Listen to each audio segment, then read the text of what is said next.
Assalamualaikum warahmatullahi wabarakatuh. Pada video pembelajaran kali ini kita akan membahas tentang materi energi terbarukan. Masih bersama saya dengan Ibu Anggraheni Niryasari.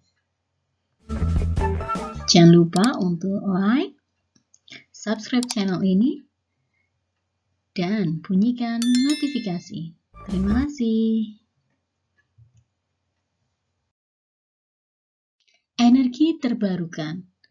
Energi terbarukan itu adalah pemanfaatan hidrokarbon sebagai sumber energi utama harus mulai dipertimbangkan.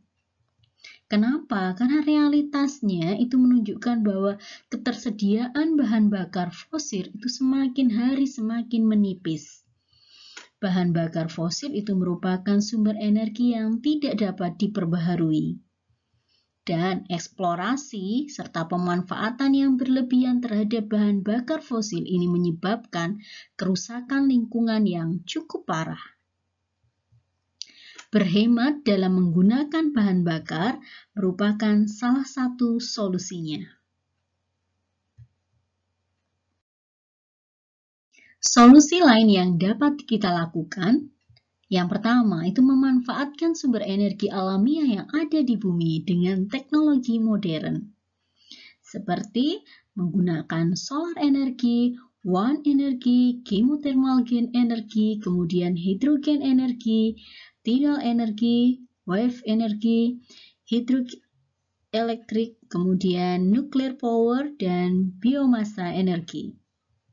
Sumber energi alamiah ini dia jumlahnya melimpah gitu. Kemudian dia dapat diperbaharui sehingga tidak perlu khawatir akan habis.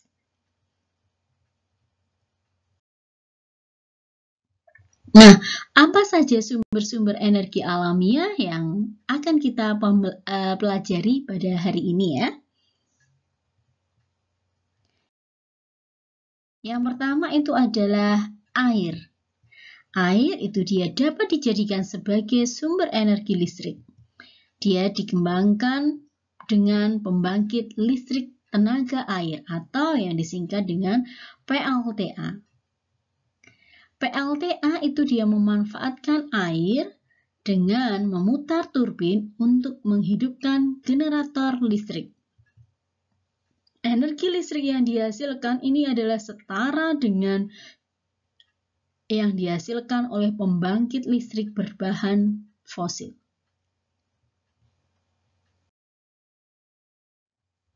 Angin.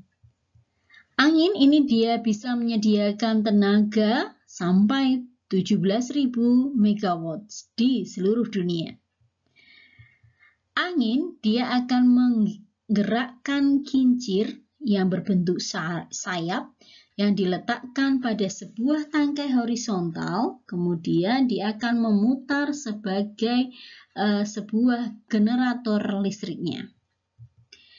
Negara yang sudah memanfaatkan tenaga angin itu ada dua, yaitu Denmark dan Amerika Serikat.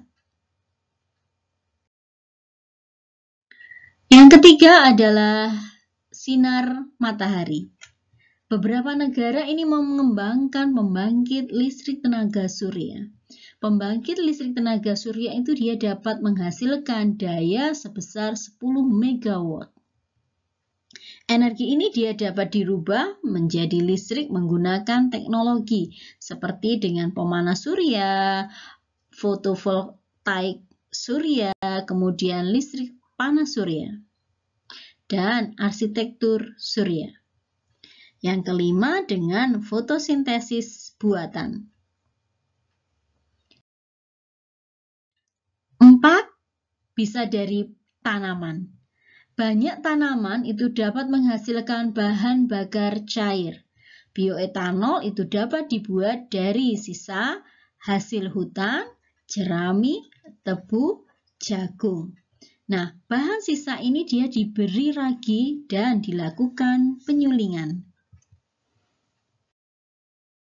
Yang kelima adalah gelombang laut. Gelombang laut ini merupakan energi terbarukan yang bersumber dari ombak yang dapat diubah menjadi energi listrik menggunakan turbin. Pembangkit listrik dapat menghasilkan dan dengan memanfaatkan perubahan tekanan udara pada ruang yang menangkap ombak laut.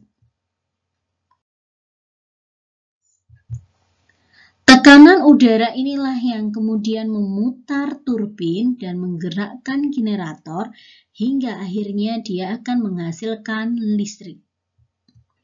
Wilayah yang memiliki potensi terbesar untuk pengembangan energi gelombang laut itu biasanya memiliki kecepatan angin yang tinggi. Yang keenam adalah biomasa. Biomasa atau bioenergi itu adalah jenis energi terbarukan yang berasal dari biomasa. Biomasa itu adalah energi yang dibuat untuk bahan bakar yang dapat diperbarui dari sumber alami yang dapat diperbarui. Kategori bahan pembuat energi biomasa itu ada dua jenis. Yang pertama itu dari hewan, berupa mikroorganisme maupun makroorganisme.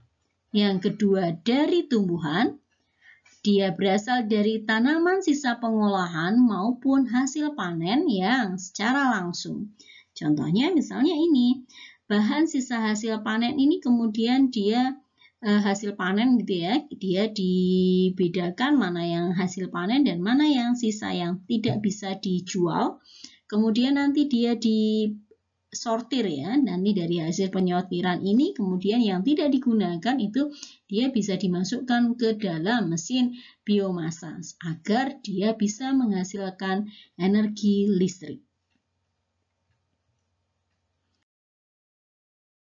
Penggunaan energi terbarukan itu dia mampu menyerap sumber daya serta investasi yang cukup menggiurkan. Karena apa? Memanfaatkannya ini bisa dirasakan hingga di masa mendatang. Manfaat dari energi terbarukan yang pertama, ini meminimalisir efek dari pemanasan global. Yang kedua, sumber energinya tidak terbatas. Yang ketiga, meningkatkan kesehatan masyarakat. Yang keempat, hemat akan sumber daya. Yang kelima, menghemat uang. Dan yang keenam, menciptakan lapangan kerja dan peluang. Demikian tadi pembahasan tentang energi terbarukan. Terima kasih karena Anda telah menyimak pembelajaran hari ini. Terima kasih, semoga apa yang telah saya sampaikan ini bermanfaat bagi kalian. Jangan lupa untuk like, subscribe channel ini, dan bunyikan notifikasi. Wabillahi taufiq wal hidayah. Wassalamualaikum warahmatullahi wabarakatuh.